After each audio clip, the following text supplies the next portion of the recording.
Today's topic is on how startups can develop a positioning strategy to create a lasting brand. And I will introduce our guest speaker for today in a second. Let's move on and let me introduce our guest. First of all, my name is Tony Yang. If I have not met you, I run the growth team here at Mucker, which basically means I get the privilege of working with a lot of our founders in our portfolio companies. But really, the star of today's show is Rosabel Tao. Rosabel is the principal and chief visioneer at Fire and Bridge. And I learned this when Rosabel first, when she and I first talked. She actually helped Mucker with our own positioning in the early days, like 12 years ago, 14 years ago, before I was part of, I mean, I've only been part of Mucker for about a year now, and Britain, for a little bit longer than that. But yeah, Rosabel, a little known fact, I guess, helped out with Mucker's own positioning several years ago, more than several years ago, more than a decade ago. That's probably a story for another time that I personally would love to hear about. But welcome, Rosabel. We're excited to have you talk about this particular topic of storytelling positioning. It's going to be something that is top of mind for many of our portfolio companies, and I'm sure for a lot of founders who are trying to figure out their place in the world. So, Rosabel, welcome. I'll hand it over to you. Thank you. So yes, I did actually launch Mucker way back, and I've been an advisor for the company since. And so it's great to be in front of this audience. It's like coming home. But since this is going to be a lesson on positioning and storytelling, I'll actually start with a little story about myself. So once upon a time, long ago, I was head of communications for a startup called SpotRunner, which was an ad tech company in the beginning focused on small businesses. This company may sound familiar because this is where I met the infamous Will Su. And in fact, Will had the either fortunate or unfortunate position of being my office mate. But don't worry, Will, if you're listening, this is not going to be a story about you. But the story really is about SpotRunner, which was, as I mentioned, an ad tech company focused on small business in the beginning.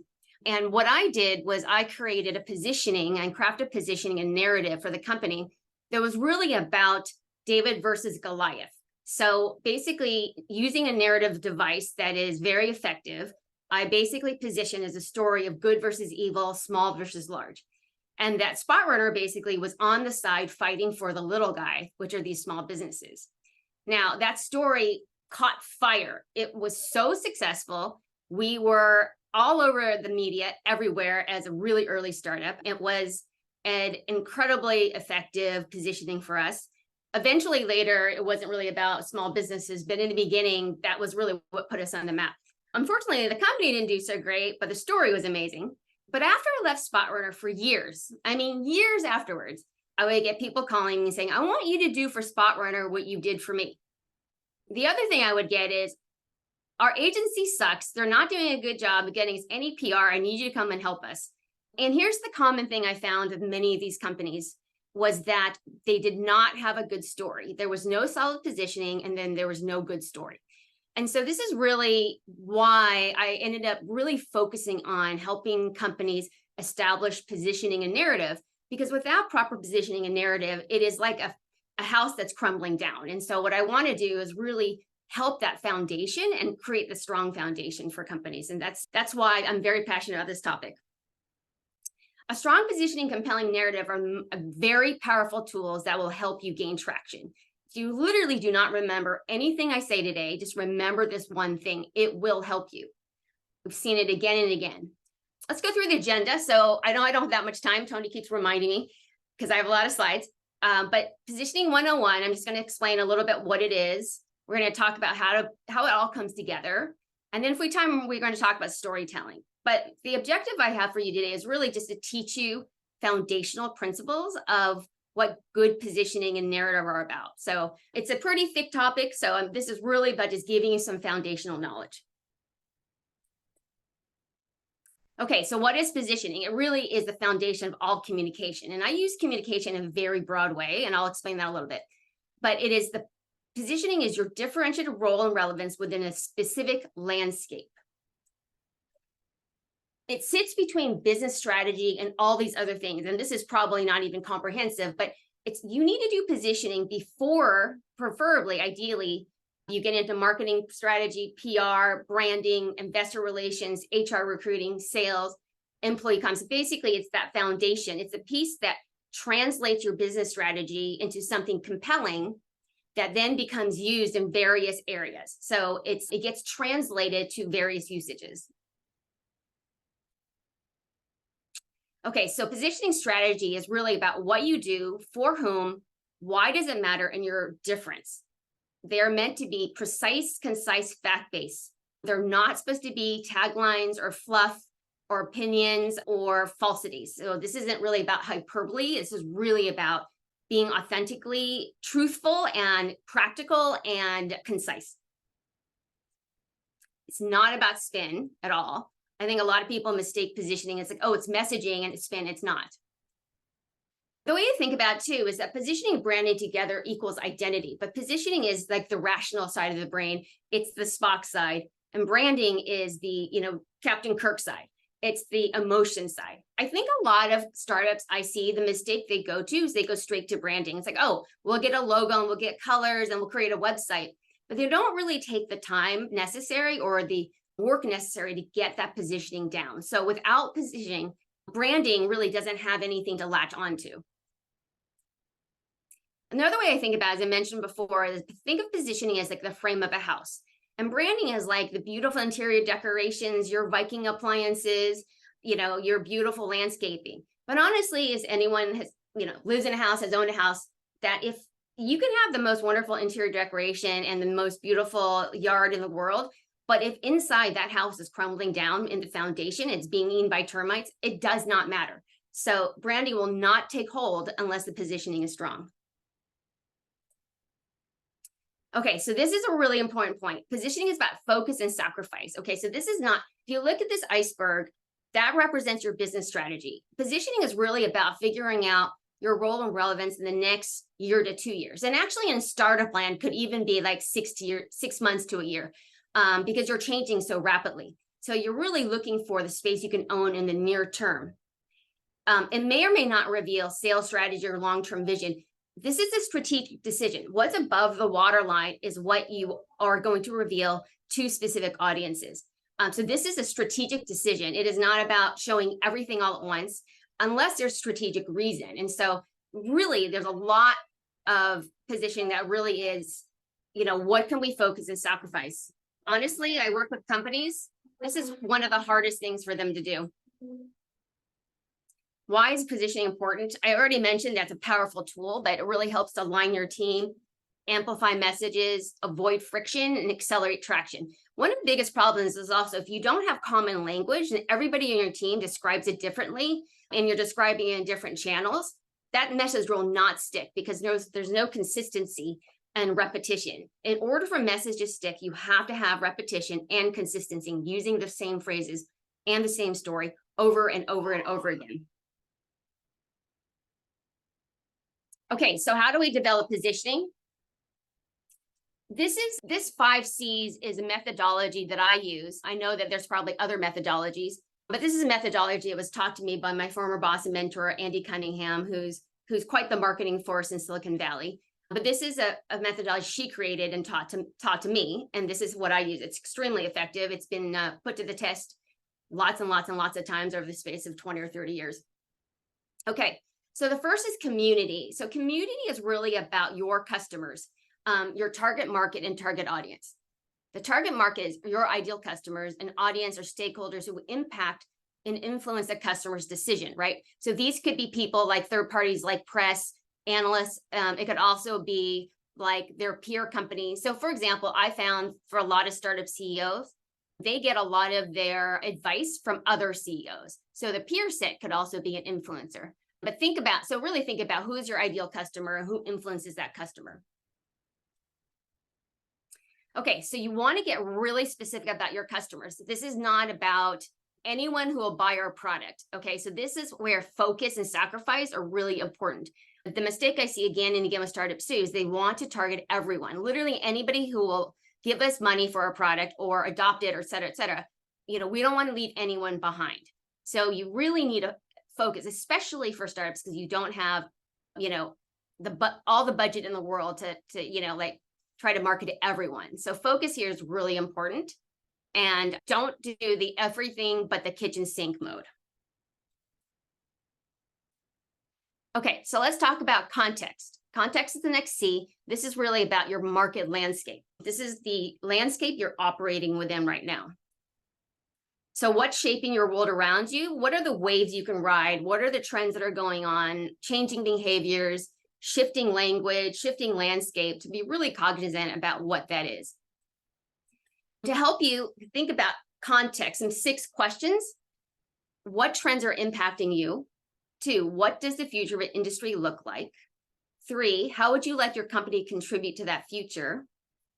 4, why is now a special time for your company?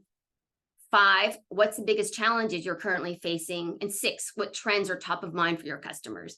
So these are just some questions to help you think about context in the market landscape. Okay, so let's talk about competition. I know it's very common to think about who your competitors are. This is how you to analyze competitors. And again, you're analyzing public perception and positioning. You're not analyzing their product against your product, et cetera. You're really analyzing what are they saying about it? What are the messages they're communicating?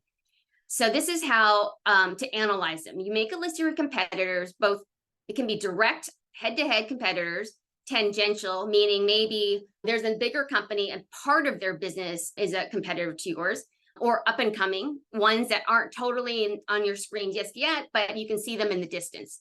And this, so you really want to kind of look at the entire landscape of competitors. Then what you do is you're going to deconstruct their public positioning and their value proposition and key messages. You can do this by looking at their website, through press releases, sales materials, social media. So these are all public places. Again, we're looking for their public persona. We're not necessarily looking for deep product, product comparisons. But then what you're going to do is you're going to compare these messages side by side and look for points, phrases, messages that are repetitive. And in this, you're going to try to find your white space. Basically, what aren't they talking about that we can own? I'm going to give you an example of a property tech startup. This is a B2B company. This is a positioning comparison. Just so you can see, I just want to see the format. So you can see the competitors on the left and their positioning on the right. You're going to do this also for value proposition and key messages. But you'll kind of start seeing emerging the messages that are repeated. So either if you're going to use the same kind of messaging, it has to have a different angle, or there's an opportunity to offer something different that hasn't really been talked about much. So this is what the competitive comparison is designed to do, to help you figure that white space out. Okay, let's talk about core. So this is a different concept. So companies have DNA like humans have DNA.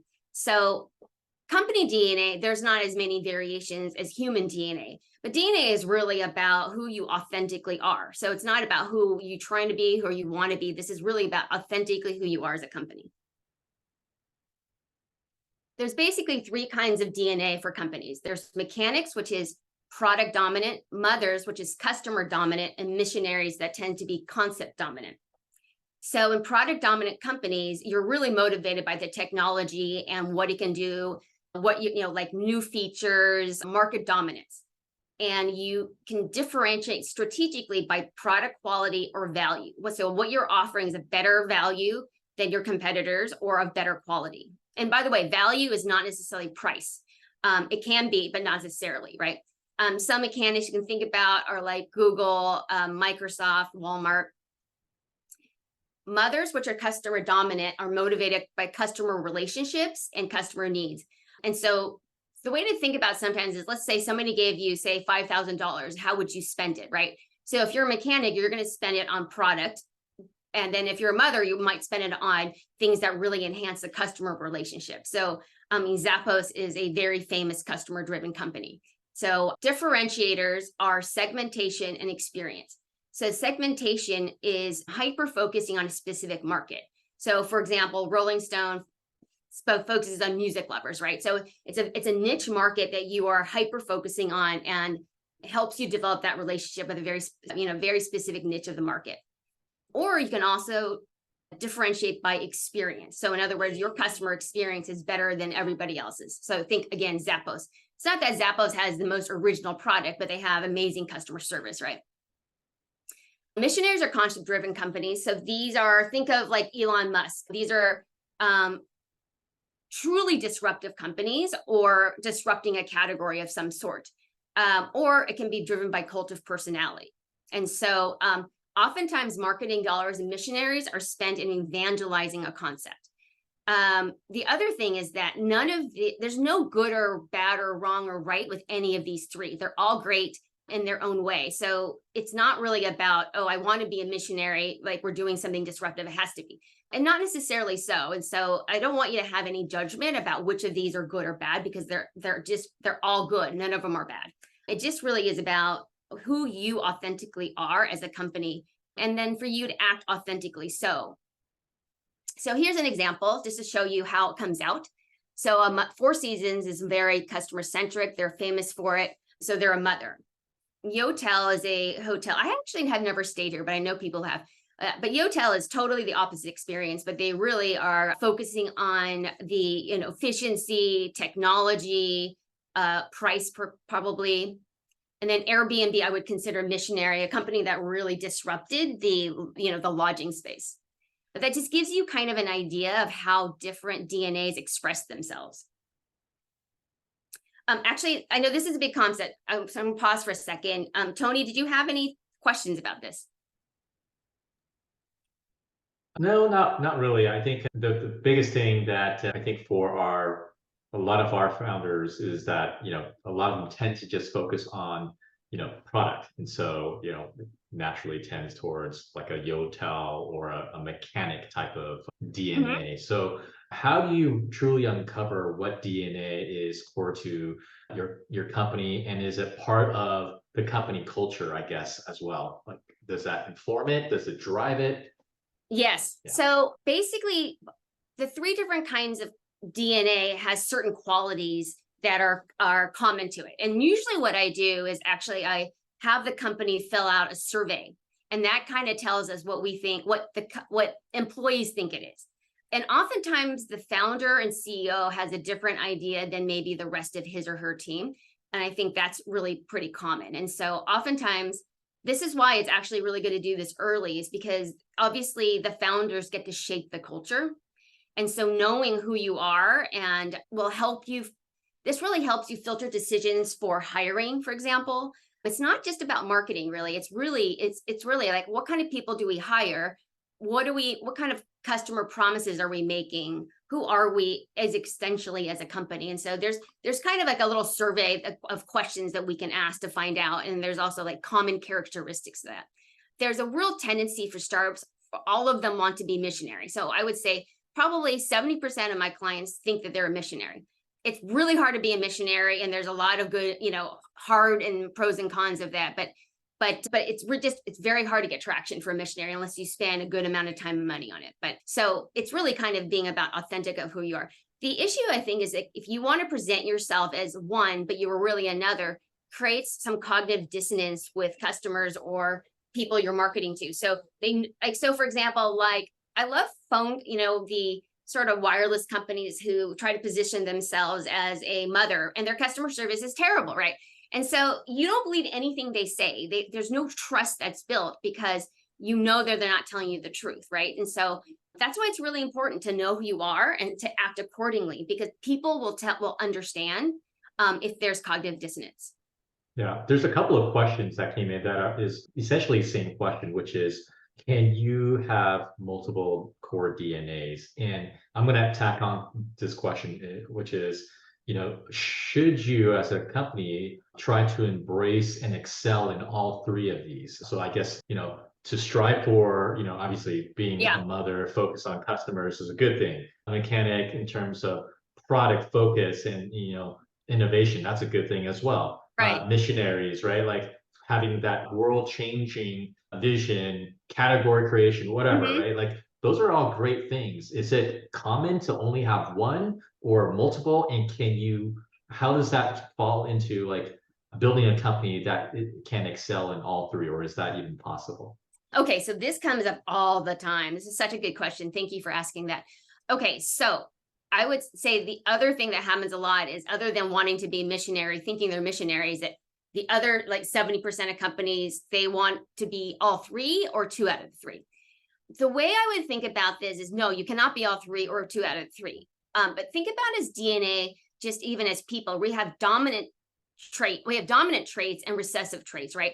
So for example, just because you're a mechanic and you're really product driven does not mean that gives you license to have bad customer service, right? So this doesn't mean that you don't have good customer service, you don't do these things, etc. And if you're a mother, that doesn't give you license to have a bad product, right? You may have amazing customer experience, but if your product isn't good, it does not matter, right?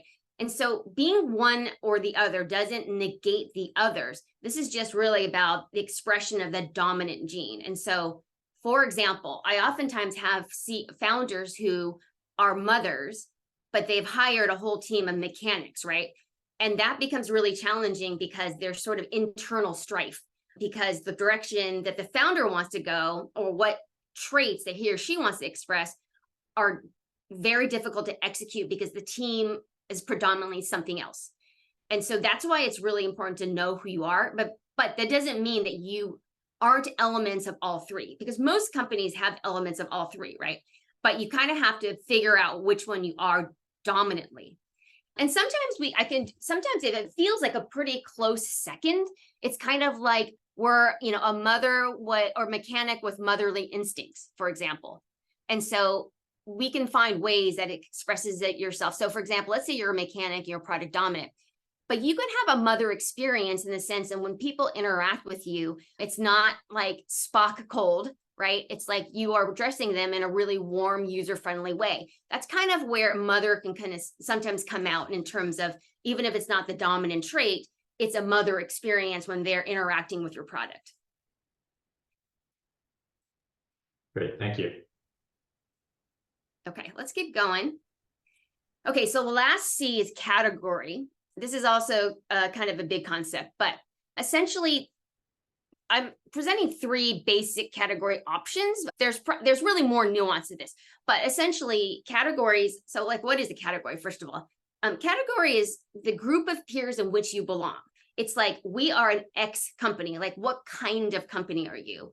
So you can either be a new category. So this is the other thing, is that I think a lot of companies want to define categories. And it's really hard to define categories because the human mind wants to automatically, human nature is to categorize in your mind. So you're immediately putting something, they're like an app. Oh, I see, they're like a fruit. And so people will automatically do this in their head, even if you don't tell them. And so new categories basically introducing something that they're not familiar with. If you can do it, and you can do it authentically, it can be amazing. But at the same time, it's just hard because you're creating something that doesn't exist in people's minds. Resegmenting is basically you're reframing the customer need. So you're not changing the category, but you're sort of resegmenting the category. You're basically so Airbnb is resegmented. So in essence, they didn't create the category, but they reframed it in people's mind and created a different product. But it wasn't like they created a brand new category that never existed before. Existing is basically you're in the same category, but you can do it, better performance, increment, you can do it better than everyone else can, but you're in that same category. So category can make a huge difference when, number one, you are actually truly introducing a new product or a new category. The other thing that happens is your category can change. So for example, especially when you're an early startup, you may start up with one direction and one product. As you grow and expand, you may introduce different products or different services in different categories. And so category can change over time as well. So as you grow, your category might change or you might grow. So when you think about category, 5 questions just to think about and help you really filter that is, starting with the basics. What kind of company are you and what does it do? It sounds super simple, but believe it or not, when I do positioning engagements, I interview most usually the internal team. And it's amazing when you ask, okay, tell me what the company does. I might get a different answer with every single person. So this is actually not as basic as it seems, but have alignment. What kind of company are you? What do you do? Like in, the same words and same description. how are you currently categorized? In other words, how do you categorize yourself? And also, how does the market categorize you, right? So when others talk about you, or if you've ever had a press story, they're always going to say X, a company that does something. So if you don't actually tell them, they're going to create something. Who's in your peer group currently? So who are you up against that would be within the same category? But what's your desired peer group? Okay, so category you're in right now may not be the category you want to be, right? So really think of, okay, well, this is where we are seen now, but where do we want to be seen? What do we want to be known for? So these are category 5 questions to think about when you're trying to figure out, okay, what category, what should we call ourselves? What should we be in? Okay, so I'll pause for a second. Any questions before I talk about putting it together? Yeah, one question just came in from the audience. Can you think of an example of a company or a brand that's in the new categories segment? Oh, a new category. Gosh. See, just me not being able to come up with a word like that means it's not easy to create a new category. Because I think a lot of people think Tesla created a new category, but it didn't, right? So electric cars existed before Tesla came around, but what they did was did something better or perceived to be better. Honestly, at the top of my head right now, I can't think of a company that created a category. I mean, Airbnb didn't create that category either. Yeah, I was just thinking the same Maybe thing. Uber, Lyft. Michael was just suggesting AI, so like OpenAI, ChatGPT, the last several years or last year or so. Would you consider that to be a new category? Okay, so I kind of say yes, but on the other hand, I'm not so deeply understanding of what happened before ChatGPT came on. Like, were there previous versions of that and what they did? Because it's almost like what they did was made it accessible to people to use. But I don't know if that was, it probably existed in some form before that. So maybe I would say they probably resegmented that category. Yeah, but maybe Uber or Lyft, rideshare, maybe that's a category creator. Okay. Okay, great. Okay, let's talk about putting it together. Okay, so we just went through that 5 C's. When you go through the process of figuring out the answers to those, they're going to be used to feed into this message architecture. The message architecture is used think of it as like source code. This is the foundation of your message and your story.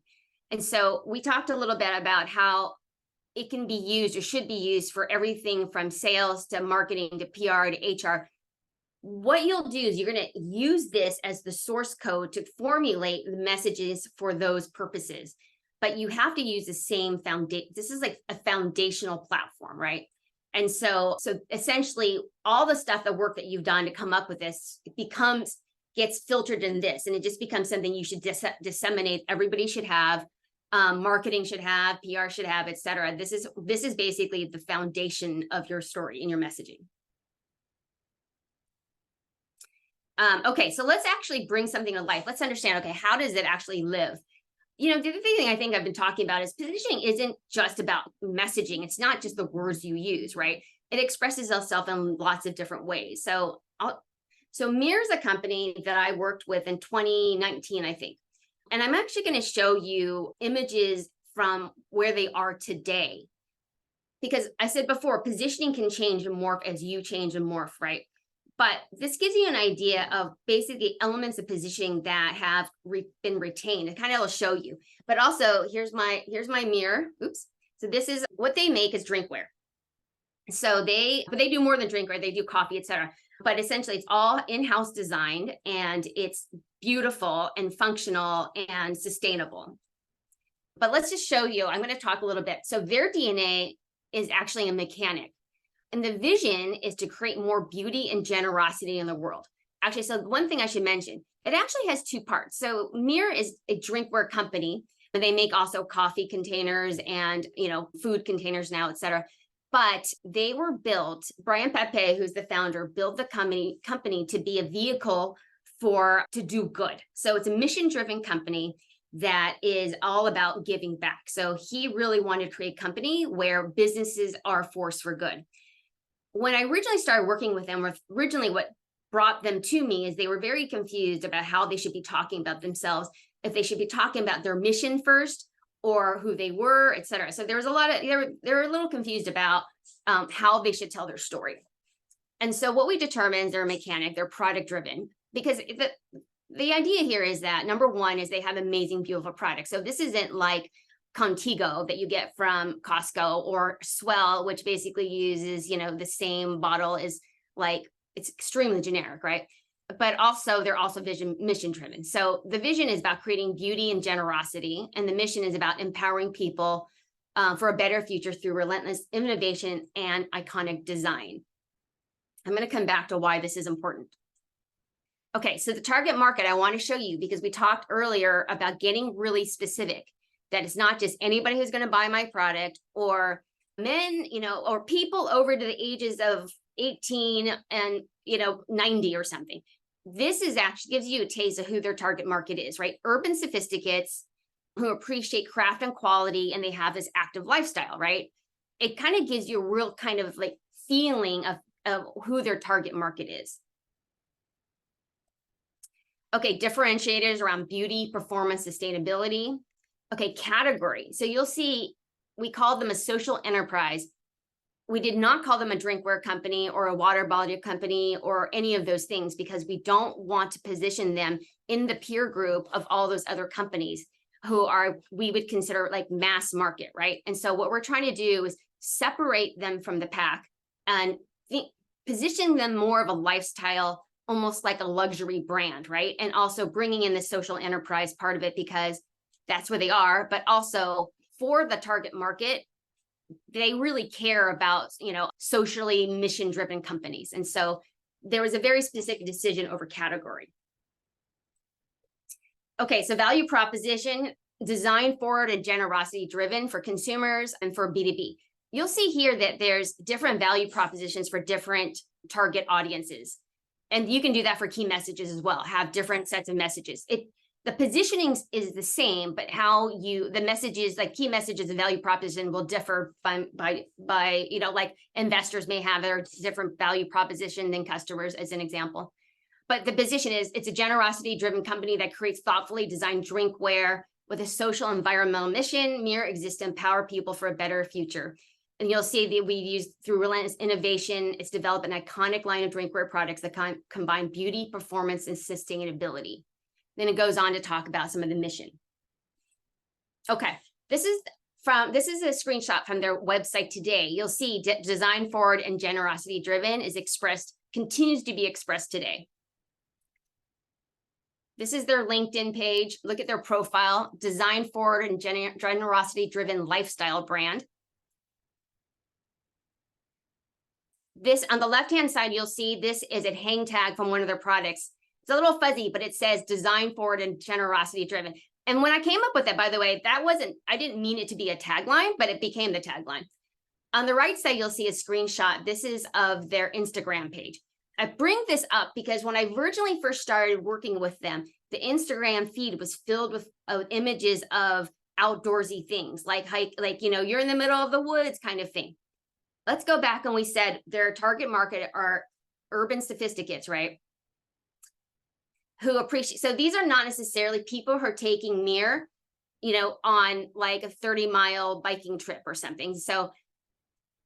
And also don't forget, we said that it was really about beauty and, lifestyle, right? And so what they did is they started changing their feed almost immediately. So it was really more product and lifestyle driven, and not zillions of, images of them being outdoors. Okay, so this is a program called Artist in Residence. So again, we talked about positioning really around beauty, right, and design. They introduced back then, basically created a new program called Artist in Residence, where they partnered with artists to create original designs. So it's like these are collaborations they had with artists. Turned out to be the most successful program they had. And so it really leaned into that positioning of design-driven beauty, sophistication, et cetera. So, and by the way, the one thing I forgot to mention, they are actually mostly a B2B company. So they actually mostly sell through partners. They do have a consumer channel, but I would say most of it tends to be B2B. Okay, I'll pause there. Any questions? No, I think it's great to show an example. So I'm really excited about this part. So let's definitely spend time on this. We have time reserved for the end for more Q&A. So again, for those of you who are still listening, if you have questions at any point in time, type them into the Q&A box. And if it's a question that's very timely, we'll interject and address those, but we certainly will reserve time at the end for questions. Okay, so let's get into storytelling. So I said before that positioning and narrative are really powerful tools, right? You kind of do the storytelling after you figure out positioning. But I mean, I like this quote by Simon Sinek: people don't buy what you do, they buy why you do it. I want to talk a little bit about the origin story, or sometimes it's called the creation story. And specifically, this is for startups. That origin story, creation story can be really powerful. You know, I opened today by talking a little bit about my experience as Spot Runner, right? And that story about the origins, that we were there because we wanted to create a voice for the little guy. That became so powerful. It was a massive, you know, like huge business generator, investor generator, press generator. That story became a really, really powerful engine for the company. And so I know it absolutely works. But a compelling narrative will help you attract those investors, entice new customers, get press interest, recruit talent, generate buzz, probably a million other things. But there is business reason for doing this, right? So it's not just, oh, this is a nice to have. It actually is not just a nice to have, it's a must have. Storytelling really started 30,000 years ago. This is something that has, you know, we've had in our every culture in the entire universe, not just us, but literally every culture has a form of storytelling, and it's how we passed on our culture, information, news, etc., through generations. And so this is something that is literally embedded in our DNA. It is encoded in our DNA. Our brains are hardwired for story because they help us understand the world. This is like literally something that we are born with. People are just not motivated based on facts alone or a list of features, right? And so what happens in our brain, we'll intuitively frame an experience in a story. And so, like, let's say you see something happening, somebody hits, you know, let's say you see a car accident happening. When you go and you tell someone, your friends, like, oh man, I saw this thing, you're automatically framing that incident in a story, right? So this is just how people think about the world. So what you want to do is you want to embrace human nature and frame it for them. You have to own your own story, because if you don't, somebody else will create one for you. And so you want to have control over that story. And so that's why it's really important you create that story. And then once you frame that story and you tell it widely, that trains people to how they think about your company. I like this quote from this neuroscientist named Dr. Paul Zak: stories that are personal and emotionally compelling engage more of the brain and thus are better remembered than simply stating a set of facts. I know the easiest thing is to come up with a whole list of features, but features are proof points. They're not the story. Okay, I know some people are thinking, well, we're a B2B company, we're not a B2C company. Does this really matter to us? Yes, absolutely. B2B brands need to emotionally connect too. I found this fascinating study that Google sponsored that is studied how much emotional connection matters for B2B brands comparatively to B2C brands. So they used similar metrics that they used for a B2C study, and they applied it to the B2B companies. Key findings though: B2B brands drive significantly more emotional connections to B2C brands. I thought that was very interesting. Because B2B purchases carry more risk. So it's not like I'm going to go buy a pair of shoes, and if I don't like it, I'm going to return it, right? B2B brands inherently, most of them carry more risk, right? There's a bigger commitment.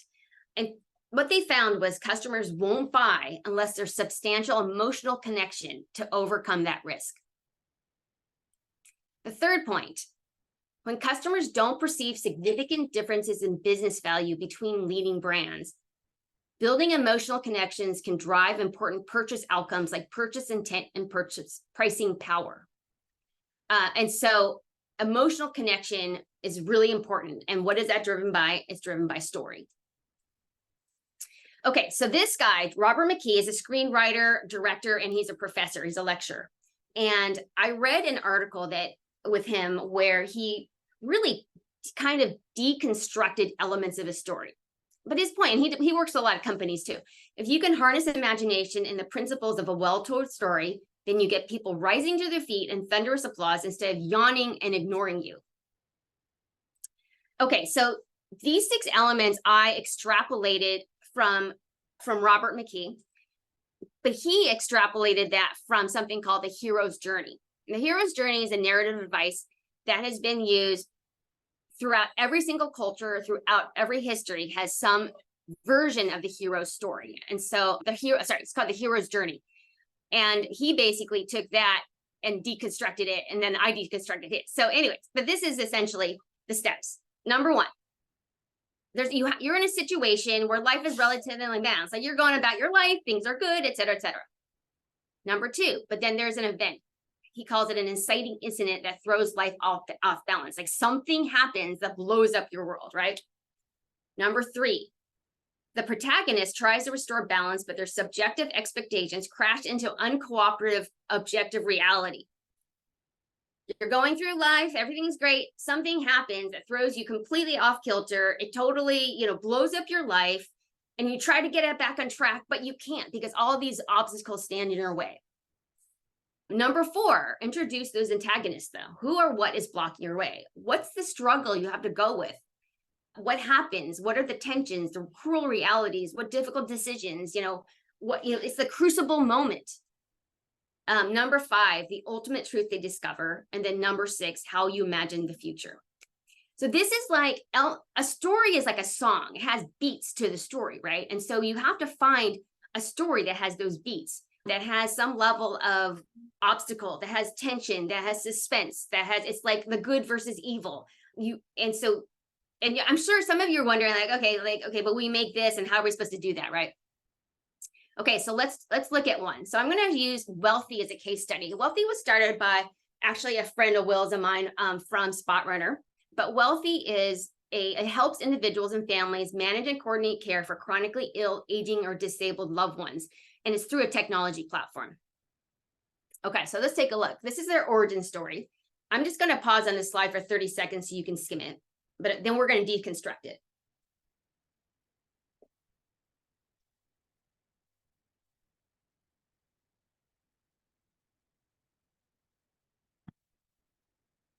Okay. Tony, should we more time or can I move? No, I think you could keep talking about Wealthy and how they create the story. Yeah. Okay, cool. Let's deconstruct the story now. So remember the first step was life is relatively imbalanced until an inciting event happens. So she's going along until her mother was diagnosed with a chronic condition when she was 9. Blows up her world. She tries to restore balance, but it crashes into reality. I spent 28 years immersed in healthcare in one of the most personal, comprehensive ways possible. So she tries to restore for 28 years. She's trying to get back on track. The opposing force blocking her way and the struggle it caused. So she says, as a result of our broken and complex healthcare system, I served every possible role from my mom, from caregiver and advocate to nurse and therapist. This experience was profoundly challenging for both of us, testing our resolve and spirit countless times. It created that struggle. The antagonist here is a broken healthcare system.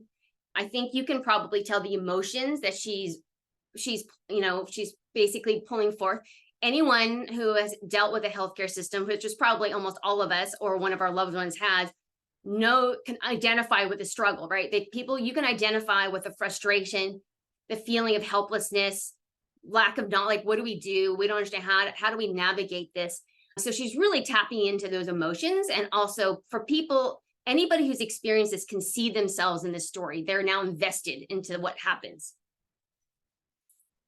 The ultimate truth. Yet, what has surprised me most is discovering that my experience is by no means unique. There are millions of people who are similar struggling, from managing medications, deciding about treatment options, managing appointments and doctors, not to mention dealing with financial, insurance, and long-term implications. The healthcare maze is simply too complicated. The truth is we are not the only ones that this happened to. We found out so many more people have the same problem. Then let's imagine the future. She says, we dream of the day when taking care of the sick and the aging becomes seamlessly human and tech-powered. Wealthy is evolving the way we take care of each other. We're working hard to remove the pain of healthcare so that you're able to focus on caring for those you love. And so you can see how, so you can see how this elements of good story can be used in real life. Okay, so let me leave you some final advice and then we can take a few questions, but own your story. I mentioned this before. When you don't tell your story, others will create a story in their own minds about you. This is human nature. Number 2, people are skeptical by nature. In addition to they will tell their own story, they're also skeptical. So that story must be truthful and compelling. So you can have a compelling story that's not truthful, and you can have a truthful story that's not compelling. You need to have both. Number 3, when people can identify themselves in a story, they feel more invested. So what you want to do is you want to hone in on the core emotion that resonates with your target audience. So you need to find something that's relevant to them. Maybe it's fear, frustration, greed, joy. We just talked about Lindsay's story, where that was really about she's tapping into a common feeling of frustration, right, and helplessness.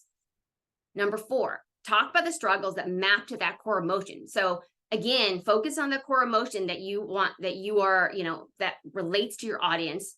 And then what are the struggles relating to that? Share what you're up against. Show the messy path. This creates tension and suspense. And when there's that tension and suspense, your audience is like, they kind of want to know more. Well, okay, well then what happens, right?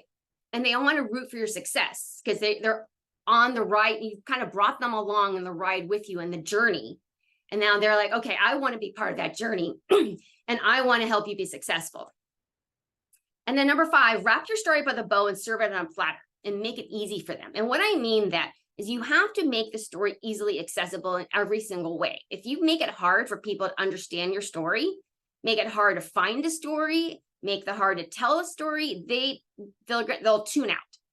And so it's almost like, okay, here's the story, but I'm like putting it in beautiful wrapping paper on the bow and I'm giving it to you on a platter. So then like, oh, this is amazing. Thank you. Right. And so you want to make that story easy for them to find, to tell, to share, etc. I think that's it. So Okay. you can take some questions. Yeah, so we do have a couple of questions related to storytelling. So the hero's journey as a storytelling device, right? It's a pretty common, or some people know about it. The hero in this methodology or framework, if you will, who is the hero? Is the hero the company? Is the hero the founder? Is the hero the customer? Like, how do you look at that? Yeah, great question. Okay, so the hero is not you or the company. The hero is the customer. In Lindsay's story here, in this particular story, her struggles, her experiences stand in for the customer's struggles.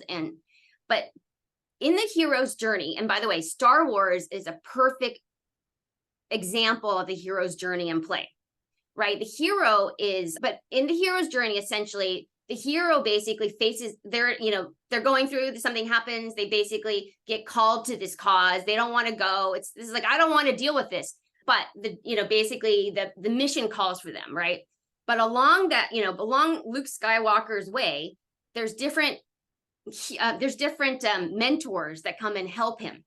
So whether it's Obi-Wan Kenobi or Yoda, etc., like you are Yoda and Obi-Wan Kenobi.